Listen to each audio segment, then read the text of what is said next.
I often say that cash flow is the oxygen of a small business. There are a lot of myths about sustainability, that it's expensive, it's only for the rich people, and it's also like this Western concept that we need to be sustainable. Started as a solo founder, first had to find the right people to sort of match the same vision.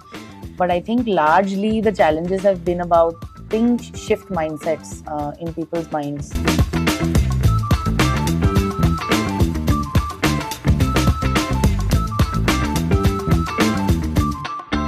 I remember going back home from my office one day from my corporate job, and I felt a knot in my stomach. I was talking to a friend, and we were discussing how in the week I'm promoting products that are fully laid with chemicals and preservatives. But on the weekend, I'm spending time on beach cleanups. That's actually when I decided that I will spend my time in researching and supporting brands and products that have clean and sustainable products. I spent a lot of time discussing this with friends, family, people I met at farmers markets, and also discovered that there were a lot of gaps in this space. Gaps in the sense of um, customers were not able to find these products easily. And at the same time, people who are making these products, the brands and the market manufacturers on the other side, were struggling to not be able to reach the customers in time, didn't have like great tech to sort of support them. That's when I thought that let's build a platform that supports both of these kind of communities, and that's how it started. That's how Brown Living was born.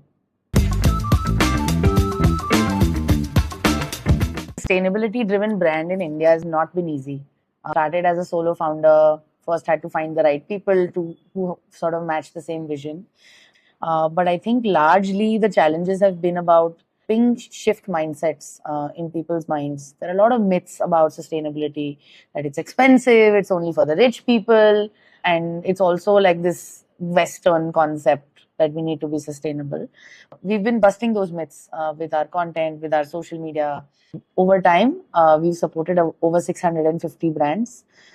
We've planted almost 48,000 trees because we wanted to ensure that our products are delivered in a carbon neutral way. We've enabled more than 900 companies to go plastic free, which includes corporates who've bought from us, companies who've sort of onboarded with us. And I think all of that counts for something. So it's been a great journey. It's been exhilarating for me. One thing I learned as a business owner is that access to capital is very, very crucial, but it is more crucial to get it in time. We've realized that sometimes we miss the bus on big opportunities because we don't have the ability to let's say, buy raw material or the right amount of product before festive rush. And this happens typically in Q3 when there's maybe a spike for Diwali orders. And it's very important to plan in advance. Understanding as a small business what kind of capitals are available for us was a learning for me in the first few years. Cash flow is the oxygen of a small business. It's like in festive season, you're running a marathon and you need double oxygen. So make sure that you prepare well in advance, have all your paperwork in place. And all of this also ensures proper governance. Raising capital externally is not a bad thing. Other partners who come on board, the right kind of partners, they need to understand your vision, they need to understand your problem statement, and you need to understand what value they provide to you.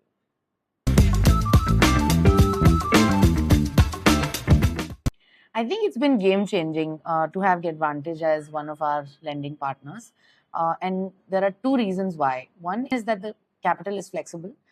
It doesn't dilute equity. It allows us to pay as we grow, which means that it takes a portion of our revenue, and that revenue is capped. That payment is capped to a certain amount. So it's not like your traditional EMI, so that you have a burden, let's say, on a particular day to pay that amount, but it keeps taking a bit of your revenue and until the amount that the other important thing that I really appreciate about Advantage is speed. They're able to turn around transactions as early as like 4 to 5 days, which I think is very very cool for a lending partner to be able to do, and very critical in specific months before festive season, before like you're launching a new product. And I think that's a great value add for a lending partner, for a small business especially. Another reason why I love GetVantage is that they've sort of helped us navigate this whole fundraising journey. They've given us advice, and it's not part of their main offering, but I think they've been gracious enough to help me think through some of our problems. Because they did a deep dive on our books of accounts, they were able to give us inputs, and that has helped us think better and how we can make our business better. I think if I have to distill my entire experience of building this impact driven business, I would say that you must stay true to your mission, but be relentless about how your data keeps shifting with that mission. So, to give you an example, we started with the idea of sustainable consumption, and what the metrics we were tracking were, our customers coming back for this? What is our repeat rate? What is our retention rate? Is there enough availability on the platform so that people are able to buy? And I think while the product curation was driven by purpose and the meaning of sustainability and the brown lens that we offer, but making sure that the business is healthy, we had to keep track of key metrics like, is our average order value increasing?